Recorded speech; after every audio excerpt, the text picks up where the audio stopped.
একবার আল্লাহ পাক রাব্বুল আলামিন হযরত আজরাইল আলাইহি ওয়াসাল্লামের মাধ্যমে রাসূল সাল্লাল্লাহু আলাইহি ওয়াসাল্লামকে জানিয়ে দিলেন যে, হে আল্লাহর নবী, আপনার প্রিয় সাহাবী হযরত বেলাল আর মাত্র ৭ দিনে পৃথিবীতে বেঁচে থাকবে। ৭ দিন পরেই তিনি ইন্তেকাল করবেন। হযরত মুহাম্মদ সাল্লাল্লাহু আলাইহি ওয়াসাল্লাম এই সংবাদ শোনার পরে তিনি তার বিশিষ্ট সাহাবী হযরত ওমর ও আলী রাদিয়াল্লাহু আনহাকে ডেকে বললেন, হে আমার প্রিয় সাহাবীরা, শোনো, হযরত বেলাল আর মাত্র ৭ দিন এই পৃথিবীতে বেঁচে থাকবে। তিনি ৭ দিন পরেই ইন্তেকাল করবেন। কিন্তু আমি জানি আমার এই প্রিয় সাহাবীর এখনো বিয়ের সুন্নত আদায় করেনি। তাই তোমরা মদিনার প্রতিটি ঘরে খুঁজে দেখো আমার এই প্রিয় সাহাবীর জন্য কোনো পিতা তার মেয়েকে বিবাহ করতে ইচ্ছুক কিনা। তবে তোমরা সেই পিতাকে অবশ্যই বলে দিবে যে বেলাল আর মাত্র ৭ দিন জীবিত থাকবে। হযরত ওমর ও আলী রাদিয়াল্লাহু আনহা রাসূল সাল্লাল্লাহু আলাইহি ওয়াসাল্লামের আদেশ মতে চলে গেলেন তার খোঁজে। কন্যার পিতাদের কাছে গিয়ে বলতে লাগলেন, রাসূল সাল্লাল্লাহু আলাইহি ওয়াসাল্লামের প্রিয় সাহাবী হযরত বেলাল রাদিয়াল্লাহু আনহা এর জন্য রাসূল সাল্লাল্লাহু আলাইহি ওয়াসাল্লাম পাত্রী খুঁজছেন। আপনারা কন্যাকে কেউ যদি হযরত বেলালের সাথে বিবাহ দিতে রাজি আছেন? তাদের এই কথা শুনে কন্যার পিতা বলতে লাগলো, রাসূল সাল্লাল্লাহু আলাইহি ওয়াসাল্লামের প্রিয় সাহাবী হযরত বেলাল রাদিয়াল্লাহু আনহা এর হাতে আমাদের কন্যাকে তুলে দিতে রাজি আছি। এটা তো আমাদের জন্য সৌভাগ্যের ব্যাপার। হযরত ওমর রাদিয়াল্লাহু আনহা তাদেরকে বললেন, কিন্তু তোমরা একটি বিষয় জেনে রাখো, রাসূল সাল্লাল্লাহু আলাইহি ওয়াসাল্লাম বলেছেন বেলাল রাদিয়াল্লাহু আনহা আর মাত্র ৭ দিন এই পৃথিবীতে বেঁচে থাকবে। তখন তারা এই কথা শুনে বলতে লাগলো, যদি সত্যিই হযরত বেলাল আর ৭ দিন পরে এই পৃথিবী থেকে বিদায় নেয়, তাহলে আমরা আমাদের মেয়েকে দিতে পারবো না, কারণ আমরা চাই না ৭ দিন পরে আমার মেয়ে বিধবা হোক। অতঃপর হযরত আলী ও ওমর রাদিয়াল্লাহু আনহা মদিনার বিভিন্ন জায়গায় হযরত বেলালের জন্য মেয়ে খুঁজতে লাগলেন। তারা কোনোভাবেই খুঁজে পাচ্ছিল না। খুঁজতে খুঁজতে তারা একটি জঙ্গলে পৌঁছে গেল। সেখানে গিয়ে দেখতে পেল এক ব্যক্তিকে। সেই ব্যক্তি তাদেরকে দেখে জিজ্ঞেস করলেন, হে আল্লাহর বান্দারা, আপনারা কি উদ্দেশ্যে এই জঙ্গলে অবস্থান করেছেন? হযরত ওমর রাদিয়াল্লাহু আনহা বললেন, আমরা হযরত রাসূল সাল্লাল্লাহু আলাইহি ওয়াসাল্লামের সাহাবী হযরত ওমর ও আলী রাদিয়াল্লাহু আনহা হযরত রাসূল সাল্লাল্লাহু আলাইহি ওয়াসাল্লামের নির্দেশ মতে রাসূল সাল্লাল্লাহু আলাইহি ওয়াসাল্লামের প্রিয় সাহাবী হযরত বেলাল রাদিয়াল্লাহু আনহা এর জন্য একজন মেয়ে খুঁজছি। তখন সেই ব্যক্তি বলল, তাহলে তো আমার এক কন্যা আছে, আমি তাকে হযরত বেলাল রাদিয়াল্লাহু আনহা এর সাথে বিবাহ দিতে চাই। তার হাতে আমার কন্যাকে তুলে দিলে নিজেকে সৌভাগ্যবান মনে করব। তখন হযরত আলী ও ওমর রাদিয়াল্লাহু আনহা বললেন, তবে তুমি এই কথাটি জেনে রাখো, সেই সাহাবী দুনিয়াতে আর মাত্র ৭ দিন জীবিত থাকবে। ৭ দিন পরেই তিনি ইন্তেকাল করবেন। এই কথা শুনে সেই ব্যক্তি বলল, যদি ৭ দিন পর সে ইন্তেকাল করে, তাহলে আমি আমার কন্যাকে বিবাহ দিতে চাই না। আমি চাই না আমার কন্যা বিধবা হোক। এই কথা তার কন্যা দূর থেকে শুনছিলেন। তখন সেই কন্যা এসে বললেন, আব্বাজান, আমি এই বিবাহতে রাজি আছি। আপনি কিভাবে এই সংবাদ প্রত্যাখ্যান করতে পারেন? এই সংবাদ আল্লাহর নবী নিজে থেকে পাঠিয়েছেন। আব্বাজান, আমার জীবনে যত কষ্টই হোক না কেন, আমি রাসূল সাল্লাল্লাহু আলাইহি ওয়াসাল্লামের আদেশ পালন করতে চাই। এরপর হযরত বেলাল রাদিয়াল্লাহু আনহা এর সাথে সেই ব্যক্তির কন্যার বিবাহ হয়ে গেল। হযরত বেলাল রাদিয়াল্লাহু আনহা তখন তাকে জিজ্ঞাসা করলেন, হে আল্লাহর বান্দি, তুমি আমার এই কথা জানার পরেও কেন আমার সাথে বিবাহ করলে? তুমি ৭ দিন পরেই তো বিধবা হয়ে যাবে। তখন সেই মেয়েটি উত্তর দিল, হে আল্লাহর প্রিয় সাহাবী, যদিও আমি ৭ দিন পরে বিধবা হয়ে যাই, তবুও আমি রাসূল পাক সাল্লাল্লাহু আলাইহি ওয়াসাল্লামের আদেশ পালন করতে পেরেছি। এই জন্য আমি নিজেকে ধন্য মনে করি। আর আপনার মতো আল্লাহর নবীর প্রিয় সাহাবীকে আমার স্বামী হিসেবে পেয়ে নিজেকে ধন্য মনে করছি। হযরত বেলাল রাদিয়াল্লাহু আনহা সেই দিন ইন্তেকাল করবেন। তার বিবিকে ডেকে বললেন, হে বিবি, আজ রাতেই তো আমি ইন্তেকাল করব, তাই আমার কিছু রুটি খেতে ইচ্ছে করছে। অতএব তুমি যাও প্রতিবেশীদের বাড়িতে গিয়ে কিছু আটা আনো এবং আমার জন্য রুটি তৈরি করো।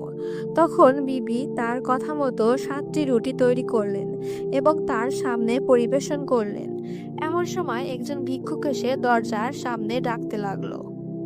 ভিক্ষুক বলল, আজ কয়েকদিন যাবৎ আমি খাইনি, ক্ষুধায় আমার পেটে আগুন লেগে গেছে, এখন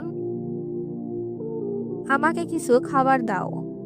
এমন কথা শুনে হযরত বেলাল রাদিয়াল্লাহু আনহা তখন তার মৃত্যুর শেষ ইচ্ছাটা আগে পূরণ না করে সবগুলো রুটি সেই ভিক্ষুককে দান করে দিলেন। তখন ভিক্ষুক সেই বসে রুটিগুলো খেতে লাগলো। যখন হযরত বেলাল রাদিয়াল্লাহু আনহা এর জান কবজ করার জন্য দরজার সামনে উপস্থিত হলেন, কিন্তু হযরত বেলাল রাদিয়াল্লাহু আনহা এর দরজার সামনে এসে দেখতে পেলেন একজন ভিক্ষুক ভেতরে যাওয়ার পথ আটকে বসে আছে।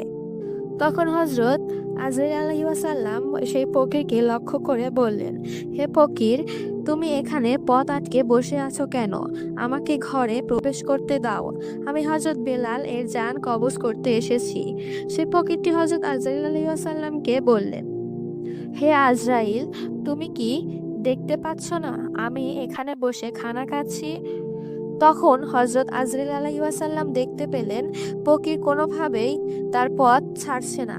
তখন তিনি আল্লাহ পাক রাব্বুল আলামিনের কাছে গিয়ে বললেন, হে আল্লাহ, আপনার হুকুমে আপনার বান্দা হযরত বেলালে জান কবজ করতে গিয়েছিলাম, কিন্তু সেখানে এক ফকির পথ আটকে বসে আছে, তাই আমি হযরত বেলালের ঘরে প্রবেশ করতে পারিনি।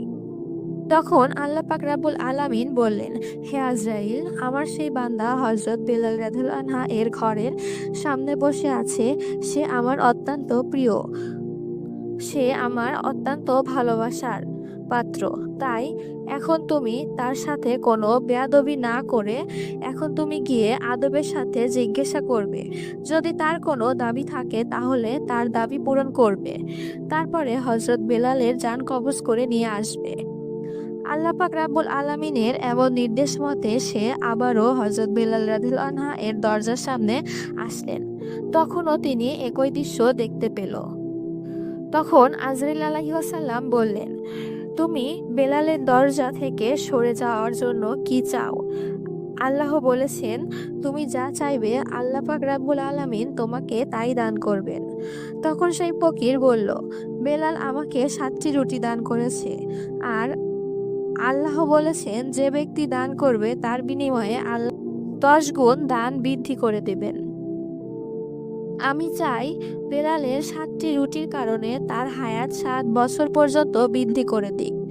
ফকিরের এই কথা শুনে হযরত আজরাইল আলাইহিস সালাম বললেন, এটা তো সম্ভব নয়, আল্লাহ পাক তার জান কবজ করতে নির্দেশ দিয়েছেন আমাকে, তুমি এটা বাদে অন্য কিছু চাও, এটা ছাড়া তুমি যা চাইবে আল্লাহ পাক রাব্বুল আলামিন তোমাকে তাই দান করবেন।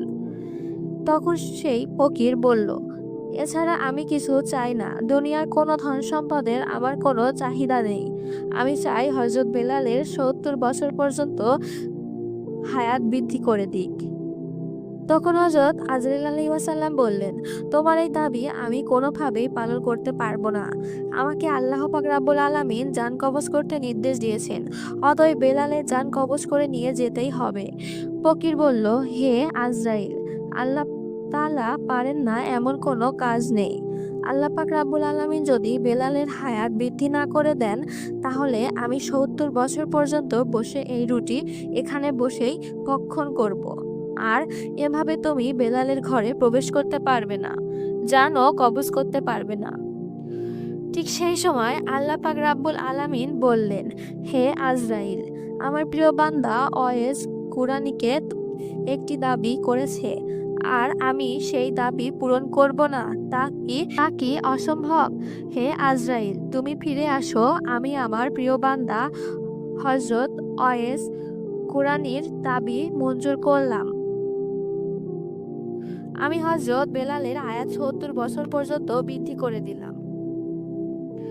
তারপর হযরত ওমর ও আলী রাদিয়াল্লাহু আনহা কুফা নগরীতে প্রবেশ করলেন। সেই নগরীর অধিবাসীদের লক্ষ্য করে বললেন, হে কুফাবাসীরা, তোমরা কি ওয়াইস কুরানীকে নামে কাউকে চিনো? তখন তারা বলল, হুজুর, এমন নামে কোনো ব্যক্তিকে চিনি না। হযরত ওমর রাদিয়াল্লাহু আনহু বললেন, তোমাদের এখানে কি এমন লোক আছেন যার বাড়িঘর গড় এলাকার? তখন একজন ব্যক্তি বলল, আমার বাড়ি গড় এলাকায়। ওমর রাদিয়াল্লাহু আনহু বললেন, তুমি ওয়াইস কুরানীকে চিনো? সে ব্যক্তি বলল, হুজুর, আমি এক ব্যক্তিকে চিনি, কিন্তু আমি জানি না যে আপনারা তলস্কৃত ব্যক্তি কিনা। সে একজন পাগল প্রকৃতির মানুষ। মানুষ যখন কাঁদে সে তখন হাসে, আর মানুষ যখন হাসে সে তখন কাঁদে। মাঠে মাঠে উট চড়িয়ে বেড়ায়, আর জামা কাপড়ে ময়লা। সে আজব একটি মানুষ। তখন ওমর রাদিয়াল্লাহু আনহু বললেন, তুমি তার কাছে আমাকে নিয়ে যাও।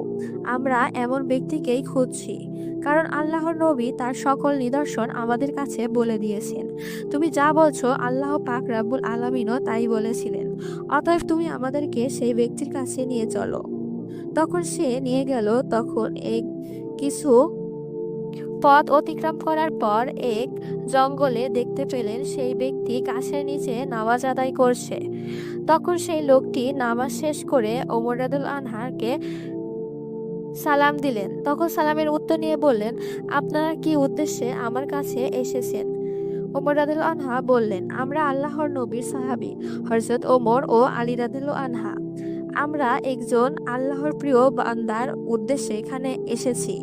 আপনি কি দয়া করে আপনার নামটি আমাদের কাছে বলবেন? তখন সে বলল, আমার নাম আব্দুল্লাহ, আল্লাহর প্রিয় বান্দা। তখন ওমর রাদিয়াল্লাহু আনহু বললেন, আমরা তো সবাই আব্দুল্লাহ, যা আল্লাহর প্রিয় বান্দা। আমি আপনার কাছে সেই নামটি জানতে চাইছি যে নাম আপনার বাবা মা রেখেছেন। তখন সে লোকটি বলল, আমার নাম ওয়েজ। লোকেরা আমাকে এখানকার গড় অধিবাসী হওয়ার কারণে ওয়েস কুরুনি বলে ডাকে। তখন ওমর রাদিয়াল্লাহু আনহু আদবের সাথে বললেন, হে আল্লাহর প্রিয় বান্দা, আপনি কি দয়া করে আপনার ডান হাতটি দেখাবেন? তখন তার ডান হাতটি বাড়িয়ে দিলেন। তখন তারা দেখতে পেল তার ডান হাতে কুষ্ঠ রোগের চিহ্ন রয়েছে। রাসূল পাক সাল্লাল্লাহু আলাইহি সাল্লামের নির্দেশগুলো আগে থেকেই বলে দিয়েছিলেন। তখন তারা তার ডান হাত চুমু খেলেন এবং বললেন, হে আল্লাহর প্রিয় বান্দা, আমরা আপনাকেই খুঁজছিলাম। তখন তিনি তাদেরকে জিজ্ঞেস করলেন, কেন আপনারা এত কষ্ট করে খুঁজে বের করেছেন আমাকে? তখন তারা বলল, হুজুরে আকরাম সাল্লাল্লাহু আলাইহি সাল্লাম ইন্তেকালের আগে আমাদেরকে একটি নসিহত করে গেছেন। তিনি তার পবিত্র জুমা মোবারক আমাদের হাতে দিয়ে বলে গিয়েছেন আমরা যেন এটি আপনার কাছে দেই, এবং বলেছেন, তুমি ওয়াইস কুরনীকে বলবে সে যেন আমার উম্মতের জন্য দোয়া করে। তখন ওয়াইস কুরনী রাহমাতুল্লাহ বললেন, আপনারা রাসূল সাল্লাল্লাহু আলাইহি ওয়াসাল্লামের প্রিয় সাহাবী, দোয়া করার জন্য তো আপনারাই যথেষ্ট। অতএব আপনারা উম্মতের জন্য দোয়া করুন। তখন ওমর রাদিয়াল্লাহু আনহু বললেন, আমরা তো উম্মতের জন্য দোয়া করেই থাকি। আল্লাহর নবী বিশেষ এতে এই অনুরোধটি বলে গেছেন। সে সাহাবীরা, তার পবিত্র জুমা মোবারক রক্ষা করার মতো ক্ষমতা আমার নেই। আমি তো একজন পাপী ও পাগল মানুষ। কিভাবে আমি তার পবিত্র জুমা মোবারক এর মর্যাদা রক্ষা করব? তারা বলল, রাসূল পাক সাল্লাল্লাহু আলাইহি ওয়াসাল্লাম যেহেতু এই জুমা মোবারক পাঠিয়েছেন, অবশ্যই তিনি জানতেন আল্লাহর কাছে আপনি কতটা দামি। দয়া করে আপনি গ্রহণ করুন। তখন সে জুমা মোবারকটি গ্রহণ করলেন এবং ওয়াইস কুরনী বললেন, আপনারা এখান থেকে একটু দূরে দাঁড়িয়ে থাকুন। আমি একাকিত্বে আমার দয়াময় প্রভুর সাথে কথা বলতে দিন। এবং তিনি একটু দূরে সরে গিয়ে আল্লাহর কাছে কাঁদতে লাগলেন, হে আল্লাহ, আমার প্রিয় হাবিব আমার কাছে তার জুব্বা মোবারক পাঠিয়েছেন। হে আল্লাহ, আমি তার উম্মতের গুনাহের জন্য দোয়া করছি, তার সব উম্মতকে ক্ষমা করে দিন। হযরত ওয়াইস কুরনীর দোয়াতে আল্লাহ পাক রাব্বুল আলামিন বললেন, হে ওয়াইস, সিজদা থেকে মাথা ওঠাও। তোমার এই দোয়ার বদলতে আমি উম্মতের একটি অংশ ক্ষমা করে দিলাম। তখন ওয়াইস কুরনী রাহমাতুল পিতা বললেন, হে আল্লাহ, আপনি যতক্ষণ পর্যন্ত না তার সব উম্মতকে ক্ষমা না করবেন ততক্ষণ পর্যন্ত আমি মাথা উঠাবো না এবং আপনার উম্মতের জুব্বা মোবারকটি পরিধান করব না। তখন আল্লাহ পাক রাব্বুল আলামিন বললেন, হে অয়েজ, আমি উম্মতের 1/3 উম্মতকে ক্ষমা করে দিলাম, তুমি সিজদা থেকে মাথা উঠাও। তখন ওয়াইস কুরনি বললেন, হে আল্লাহ, আপনি সব উম্মতের যতক্ষণ পর্যন্ত না ক্ষমা করবেন ততক্ষণ পর্যন্ত আমি মাথা উঠাবো না এবং জুব্বা মোবারক গ্রহণ করব না। তখন হযরত ওমর রাদিয়াল্লাহু আনহা ও আলী রাদিয়াল্লাহু আনহা তার এমন কথায় বিরক্ত হলেন। তার কাছে গিয়ে দেখতে চাইল আসলে তিনি কি করছে। তারপর তারা কাছে চলে আসায় তখন তার ধ্যান বন্ধ হয়ে গেল। তখন ওয়াইস কুরনি রাদিয়াল্লাহু আনহা অত্যন্ত আফসোস নিয়ে হযরত ওমর ও আলী রাদিয়াল্লাহু আনহাকে বললেন, আপনারা যদি আরেকটু পরে আসতেন তাহলে আমি সমস্ত উম্মতকে এর গুনাহগুলোকে ক্ষমা করে নিতে পারতাম। আপনারা আমার কাছে গিয়ে আর ধ্যান বন্ধ করে দিয়েছেন। তখন তারা আফসোসের সাথে আল্লাহর দরবারে তওবা করে ফরিয়াদ করল, হে আল্লাহর, আপনার প্রিয় বান্দার ধ্যান বন্ধ করার জন্য আপনি আমাদের ক্ষমা করে দিন। তখন হযরত ওমর রাদিয়াল্লাহু আনহা ওয়াইস কুরনিকে বললেন, তাহলে আপনি আমার জন্য আল্লাহর কাছে দোয়া করুন। ওয়াইস কুরনি রাহমাতুল্লাহ আলাইহি তখন বললেন, আমি কোনো ব্যক্তি বিশেষের জন্য দোয়া করি না। আমার প্রিয় হাবিবের যে সকল উম্মত ঈমান নিয়ে দুনিয়া থেকে বিদায় গ্রহণ করবে তাদেরকে ক্ষমা করে দাও। অতএব আপনি যদি ঈমান নিয়ে মৃত্যুবরণ করেন তাহলে এই দোয়া পরকালে গিয়ে আপনাকে খুঁজে নেবে। ওমর রাদিয়াল্লাহু আনহা বললেন, আমি কি আপনার ভরণ-পোষণ এর জন্য কুফার গভর্নরের কাছে একটি চিঠি লিখে দিব, যাতে প্রতি মাসে আপনি কিছু অর্থ পান, যার মাধ্যমে আপনি আপনার জীবন সচ্ছলতার সাথে কাটিয়ে দিতে পারবেন। 2টি দিরহাম দিয়ে বললেন, আমি এই 2টি দিরহাম উট চড়িয়ে উপার্জন করেছি।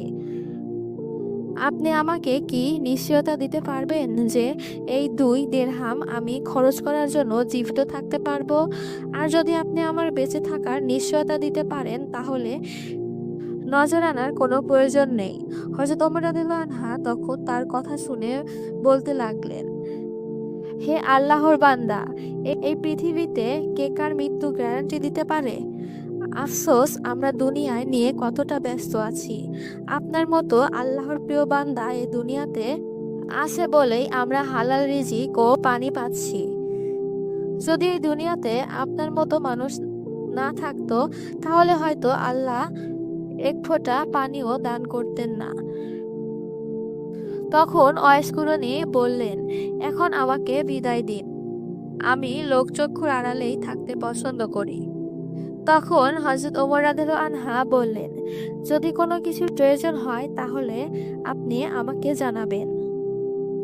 তখন ওয়াইস কুরনি বললেন, আমি আল্লাহ ছাড়া কারোর কাছে নিজের প্রয়োজন ব্যক্ত করি না। এই বলে হযরত ওয়াইস কুরনি বিদায় নিলেন। এই ছিল হযরত বেলাল রাদিয়াল্লাহু আনহা এর 7 দিনকার হায়াত নিয়ে বিয়ের কাহিনী। ভিডিওটি যদি ভালো লাগে তাহলে একটা সাবস্ক্রাইব করুন।